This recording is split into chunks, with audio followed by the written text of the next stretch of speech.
But I'll stay at messaging from the perspective of the current markets.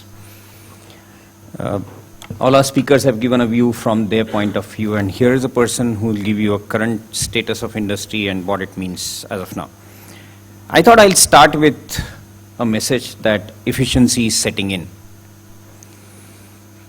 All energy planners who have been at work even today have seen Indian and obviously the rest of the world, including the developing countries, energy plans and energy demands changing substantially.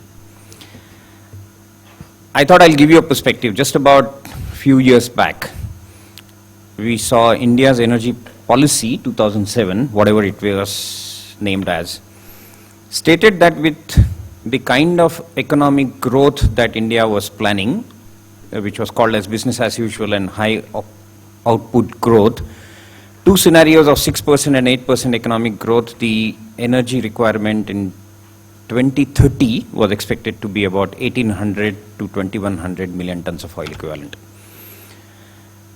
We are seeing that exactly for the same economic growth in India, for the kind of intensities that we are enjoying today and the perspective plan that we have, in 2040 we are not even expecting 1900 million ton oil equivalent of energy requirement.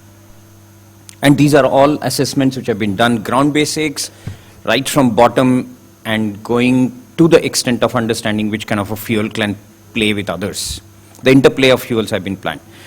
And in that, India is one of the best energy intensity country that has been seen in the developing world. In any case, you know the mammoth quantum of energy that we consume and that we have plans to use. So, given the situation, what will be the future? Especially from the gas context, it's been painted by the recent report of IEA that gas wouldn't be consumed more than 8%. So it is a combination of variety of factors which are played in, and I'll speak specifically the ones which will shock the gas sector most importantly.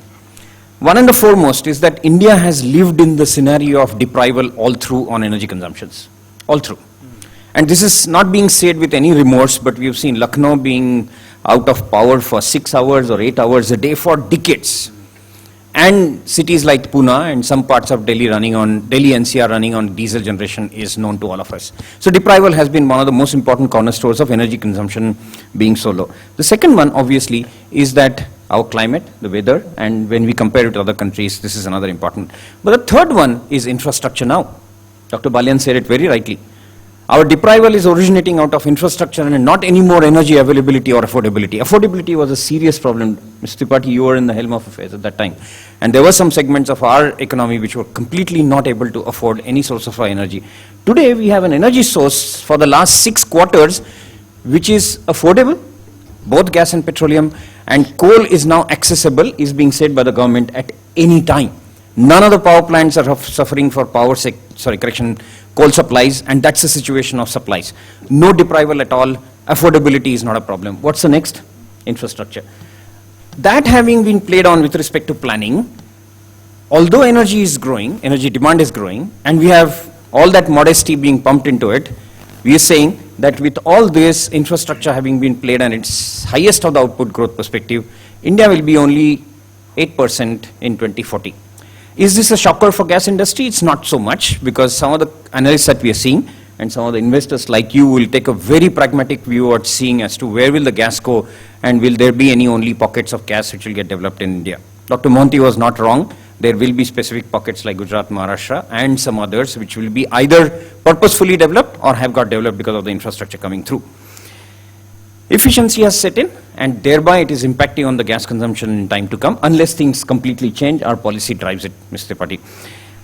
Second one, I thought, we are triced with the subject of free market pricing 2 times in India's gas history. One, when NELP 1 was being just introduced, and we have heard policymakers, decision makers, industrialists coming onto similar dais and speaking that henceforth we will have gas being sold at free market price. It didn't happen so, whatever reasons they may be.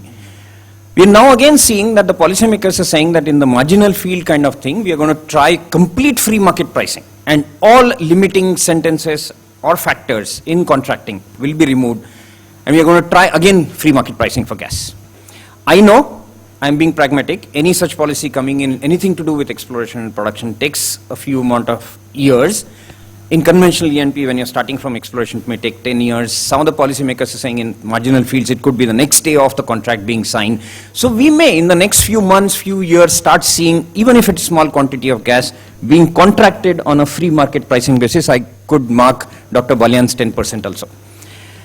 But that quantum of gas is going to be limited. But the flurry of other gas which is expected to come with kind of investments on LNG terminal going to come is again a free market price. Whoever brings LNG at whatever price is going to be bought by those only who are going to be affordable. I wish I had the luxury of showing some of the slides, but I've done some price sensitive demand of India. And I must say that the price sensitive demand of India, having been painted, the affordable gas quantum is far higher, and I'm using this with complete emphasis on this word, than the unaffordable gas, which is, even if I take into factor the fertilizer sector and power sector. There are sectors which can consume affordable gas as compared to other fuels. Obviously, as we all call in the energy sector, an important term called as fill the glass. In India's context, not in other countries' context, in India's context, petroleum products have taken this position of fill the glass.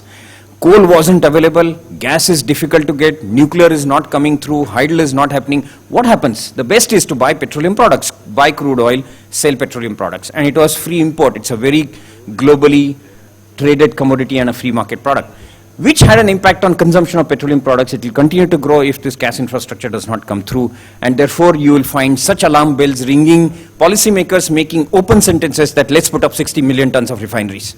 Because the alarm bell was rung just about 1.5 months back, that in 5 years or 6 years, India will start importing products. And since this is easy, petroleum products are very easy to get.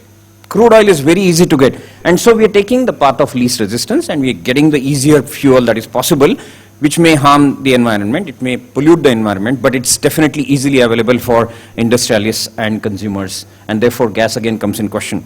If that happens, again gas's necessity will not be felt and we are almost driving towards 8%. The third message I thought I'll give is that there can't be a better situation than what is today in 2016, 17, maybe even as we predict 18 and 19, till the time 20 comes up, where there will be good glut in the market, again that becomes more favorable for us. So the opportunity cannot be better for India to develop on infrastructure, develop on LNG importing terminals, pipelines, apart from the fact that there is a domestic exploration emphasis being given through whatever policy measures that take place. I thought I'll also leave this message here that this opportunity should not be missed. The way Make in India mission is happening, the way Swachh Bharat mission is happening, the way Smart City is happening, I thought we should also have something in gas sector which will say gasify India. If that is done, your energy security will be sorted out. The solutions are available. They are available at our boundary. Both on east and west. On east and west. And there is gas available. There is a possibility of even domestically coming through.